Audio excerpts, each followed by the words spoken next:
अस्सलाम वालेकुम। Welcome to another biology lecture. और आज का हमारा टॉपिक ऑफ डिस्कशन है स्ट्रक्चर ऑफ फ्लू वायरस और स्ट्रक्चर ऑफ इन्फ्लुएंजा वायरस।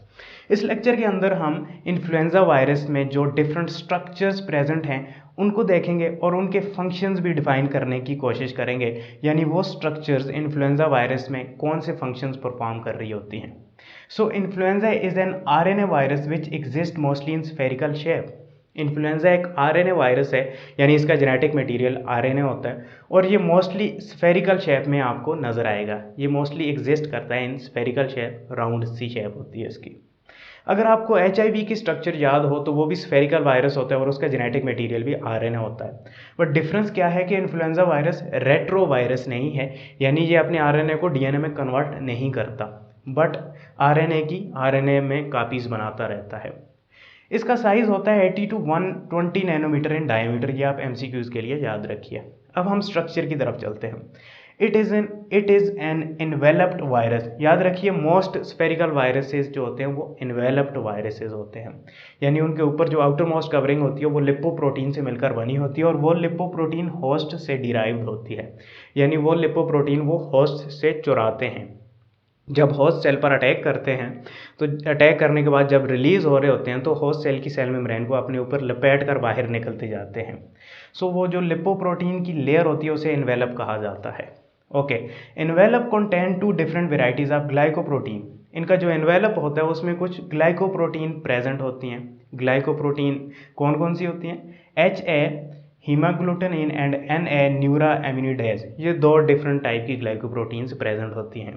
इन दोनों का काम अटैचमेंट करवाना होता है वायरस को टू द होस्ट, और आल्सो ये सिजर का काम भी कर रही होती हैं, यानी ये जब वायरस एंटर हो चुका है सेल के अंदर, रेप्लिकेट हुआ है, तो वहाँ अंदर से सेल के अंदर से ये प्रोटीन्स बाहर निकालने में भी वायरस को हेल्पफुल होती हैं, रिलीजेज में भी काम करती हैं, सिजर का काम भी करती हैं, कट लगाने का काम भी करती हैं। मोस्टली हीमोग्लूटिनिन जो है वो अटैचमेंट का काम कर रही होती है और न्यूरा एमिनिडेज की जो ग्लाइकोप्रोटीन है वो रिलीजेज का काम करवाती है वायरसेस को।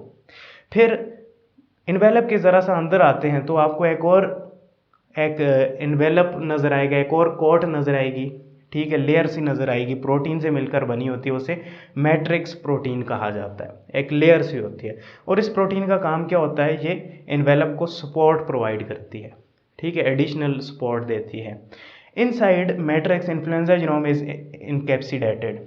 फिर मैट्रिक्स के और अंदर आते हैं तो इन्फ्लुएंजा का जीनोम आपको मिलेगा और जीनोम जो है वो कैप्सिड के अंदर लिपटा होता है। फिर जो इन्फ्लुएंजा का जीनोम है उसके 8 स्ट्रैंड्स होते हैं आरएनए के, यानी इन्फ्लुएंजा वायरस में आरएनए के 8 स्ट्रैंड्स प्रेजेंट होते हैं। अब ये जो स्ट्रक्चर्स हमने ज़रा सब पढ़ी हैं इनको डायग्रामेटिकली देखने की कोशिश करते हैं, क्योंकि ये इन्वेलप्ड वायरस है और स्फेरिकल है, तो यहाँ पर आप देख पा रहे होंगे इसकी लुक स्फेरिकल होती है, राउंड सी लुक होती है, ठीक है। और ये इन्वेलप्ड वायरस है, सो इसकी आउटर मोस्ट जो लेयर है वो लिपोप्रोटीन से मिलकर बनी होगी, ये वाली जो लेयर आपको नज़र आ रही है ना, और लिपोप्रोटीन बाई लेयर होती है, डबल मेम्ब्रेन सी होती है, इस तरीके से आपको नज़र आ रही होगी, और इसको इन्वेलप कहा जाता है। हो गया क्लियर? इन्वेलप में हमने कहा कि कुछ ग्लाइकोप्रोटीन्स प्रेजेंट होती हैं, HA एंड NA। हो गया क्लियर? और ये ऑल अराउंड प्रेजेंट होती हैं, जहाँ पर मैंने थोड़े से एरिया में ड्रा कर रखी हैं।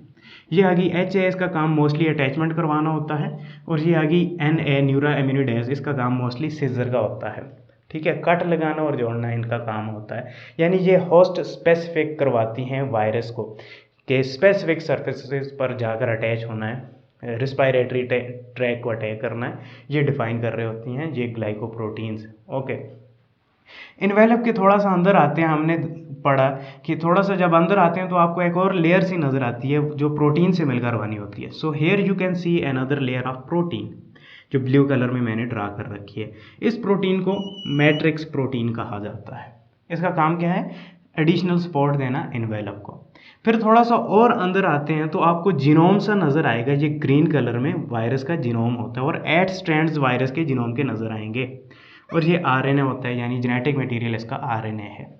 अब ये जो आरएनए है ये कोट हुआ होता है, इनकैप्सिडेटेड हुआ होता है विद कैप्सिड। कैप्सिड क्या होता है? प्रोटीन होती है जो प्रोटेक्ट कर रही होती है जेनेटिक मटेरियल को।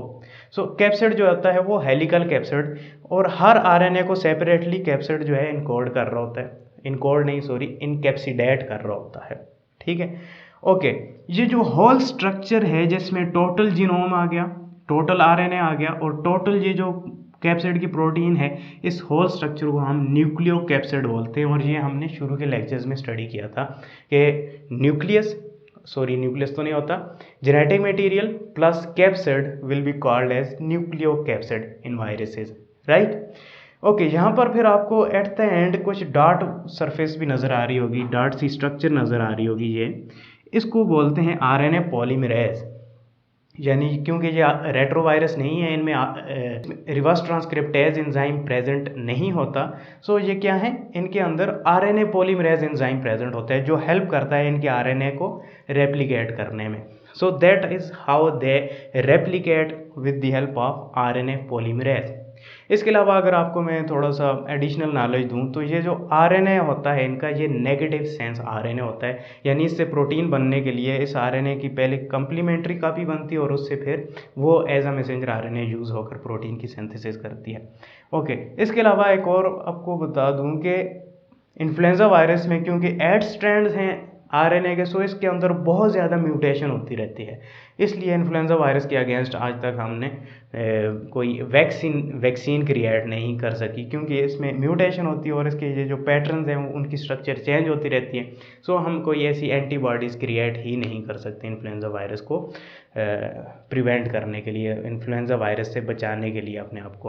होपफुली आपको मेरा ये लेक्चर समझ में आया होगा, सिंपल सा लेक्चर था। नेक्स्ट लेक्चर तक के लिए मुझे इजाज़त है, शुक्रिया, अल्लाह हाफिज़।